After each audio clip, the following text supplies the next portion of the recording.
coração. Nosso Deus, nosso Deus,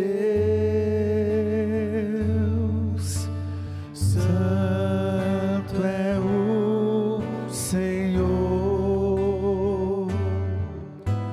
nosso Deus. Meus amados, hoje o Senhor vem falar para nós de algo essencial para a nossa vida, que é seguir os ensinamentos de Deus, as leis do Senhor Deus. Jesus veio trazer uma perfeição da lei. Ele não veio abolir a lei que já existia. Ele mesmo está dizendo. Nós sabemos que Deus vai se revelando na história, né? Se a gente vai ler toda a Bíblia Sagrada, a gente vê que Deus vai se revelando com as alianças do Antigo Testamento, com Noé, Abraão, Moisés. Deus aos poucos vai se revelando, vai mostrando a sua vontade e o que Ele quer para o povo. Agora, qual é a plenitude da revelação? Como que Deus se revela plenamente? Basta a gente ler Gálatas 4, versículo 4 e diante, diz: na plenitude dos tempos, Deus enviou seu Filho nascido de uma mulher. Ou seja, a plenitude da revelação está em Jesus Cristo, né? São João vai dizer no primeiro capítulo do seu Evangelho que o Verbo se fez carne e habitou entre nós. Quer dizer, aquilo que não era visível, aquilo que não era óbvio, agora se torna visível, porque Deus assume uma carne humana. E ali, gente, começa a perfeição da lei revelada em Jesus Cristo. A lei era severa. Quando Jesus veio habitar entre nós, Jesus amado, a lei era severa, olho por olho, dente por dente. Basta a gente ver alguns episódios da Bíblia, quando trazem, por exemplo, aquela mulher que queriam apedrejar porque tinha cometido adultério. Eles dizem: Senhor, essa mulher foi pega em adultério, nós devemos apedrejá-la conforme diz a lei. E a lei dizia: uma mulher que fosse pega em adultério deveria ser apedrejada até a morte. E Jesus diz: atire a primeira pedra que não tem pecado. Atire. Olha a lei que Jesus aqui vem trazendo na perfeição. A lei do amor. Condene aquele que não tem pecado. Atire a primeira pedra. Se você não tem pecado, quem de nós, meu Deus do céu, somos capazes de julgar e condenar os outros com plena consciência de que nós também somos pecadores? Veja como que Jesus vai trazendo a lei à perfeição. Tinha muita coisa boa trazido, que vem do Antigo Testamento, na própria lei judaica, tantas coisas boas. Por isso Jesus diz assim: eu não vim para apagar tudo aquilo que vocês já aprenderam, mas eu vim trazer a perfeição. Eu sou a plenitude da lei, eu sou a plenitude da revelação.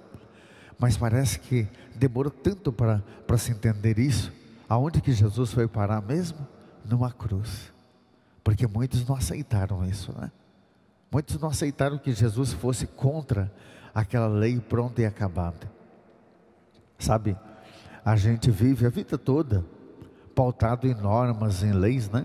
Muitas pessoas talvez podem até pensar assim: que bom se a gente não precisasse de viver na base de lei, de norma. Para tudo existe normas.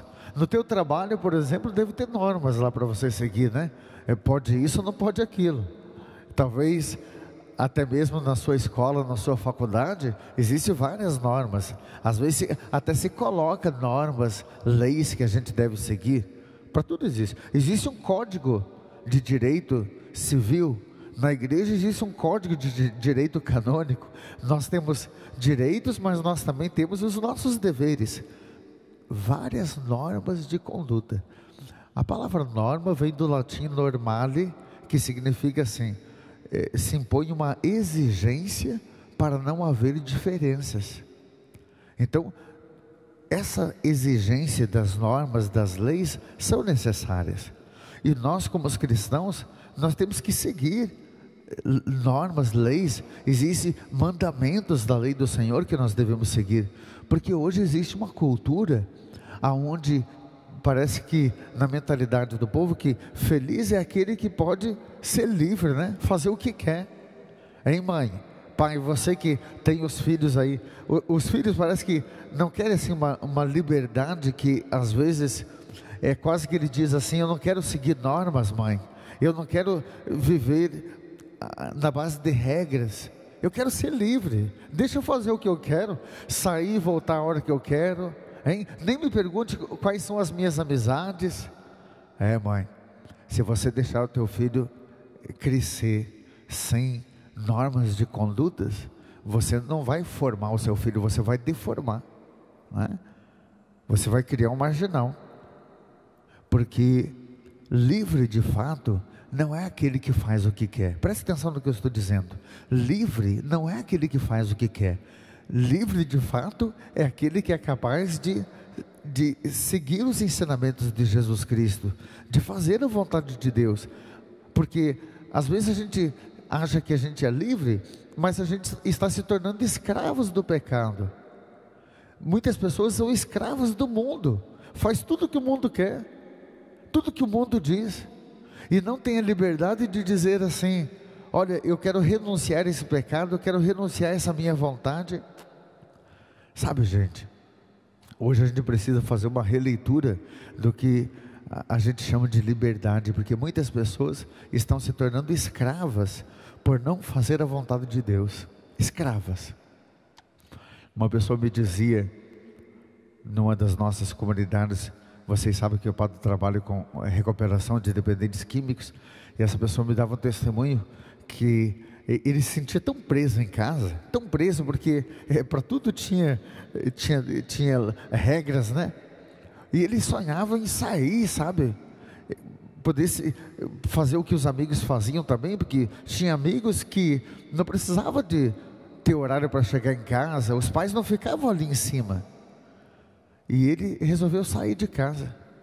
Saiu, pegou as coisinhas dele, saiu, foi morar com alguns amigos, conheceu a droga.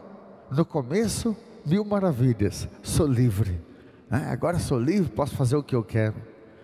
Mas a droga torna a pessoa tão escrava, tão escrava, tão escrava, que às vezes a pessoa tem que fazer aquilo que ela não quer, aquilo que é contra os princípios dela, para conseguir a maldita da droga. Olha a escravidão aí. Sabe, gente, que a Bíblia diz que o diabo, ele arma ciladas. Se você for ler o capítulo 6 de Efésios, você vai ver claramente que a palavra de Deus diz assim: cuidado, porque o diabo pode preparar ciladas. Cuidado com essa história de liberdade, filho. Hein, filha? Cuidado com essa história de liberdade, porque às vezes você quer ser livre para fazer aquilo que você quer, e vai acabar como aquele peixinho, termina no anzol quando o pescador vai pescar, né? Que ele puxa assim aquela vara de anzol e o peixe está preso ali, porque aquilo lá foi uma cilada que ele preparou para o peixe. É uma isca, uma arapuca. Cilada significa isso. Sabe, gente, viver a plenitude da lei, aquilo que o Senhor nos ensinou, você vai ser feliz de fato. Se você quer ser uma pessoa realizada de fato, não tenha dúvidas, é fazer a vontade de Deus na tua vida, porque é muito mais suave para nós, é muito mais rico para nós, fazer aquilo que faz parte da nossa própria natureza, hein? Quem ama precisa ter o que a gente chama de amor exigente, né? Quem ama precisa. Às vezes tem pais e mães aí que querem deixar o filho livre, e tenha consciência, mãe, tenha consciência, pai, de que se você está dando muita liberdade e não está fazendo o filho crescer na base de normas, de condutas éticas cristãs, pode ter certeza, você depois vai ter que prestar conta diante de Deus, porque é que você não formou o teu filho, porque você deformou. O filho chega em casa, a mãe não pergunta onde estava, com quem saiu. Tem filhos que chegam em casa com o olho um pouco vermelho, a boca seca, o filho não sai daquele quarto, a mãe e o pai nem perguntam nada, o que está acontecendo. Às vezes o filho já está usando droga, o filho às vezes está perdido, e a mãe não sabe. Eu já vi mãe dizendo assim: o meu filho sai, às vezes fica 2, 3 dias fora, o importante é que não está incomodando em casa. Que mãe, né? Isso é ensinamento, mãe, que você dá para o teu filho? tem que acompanhar, tem que às vezes fazer o filho pensar. Eu, quando era criança, a minha mãe às vezes colocava a gente atrás da porta lá e dizia: você vai pensar agora no que você fez. E depois tinha que conversar com a mãe. Enquanto a gente não dizia o que é que fez errado e como que eu ia melhorar, não saía de lá. Não adiantava ficar lá atrás da porta sozinho. Pode ficar bravo lá. A mãe, ela pensou já? Então vai pensar, vai ficar mais aí. Jesus amado. Aí eu pensava que é melhor eu pensar um pouco e fazer um discurso para a mãe, né? Aí a mãe chegou: o que você fez de errado? Eu fiz isso daqui. Você está arrependido? Eu estou, mãe. O que você vai fazer para melhorar?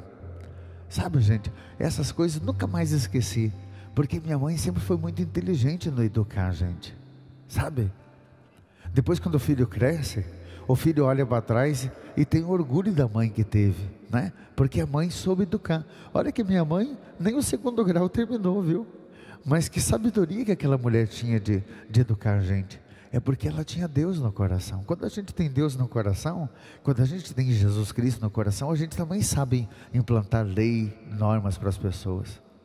Então, que Deus possa te ajudar a viver aquilo que Jesus quer para você. São normas, são regras de condutas para a tua felicidade, não para te aprisionar. Creia nisso, e que você também saiba educar os outros, também com normas, também com algumas regras, mas todas elas pautadas no amor, né?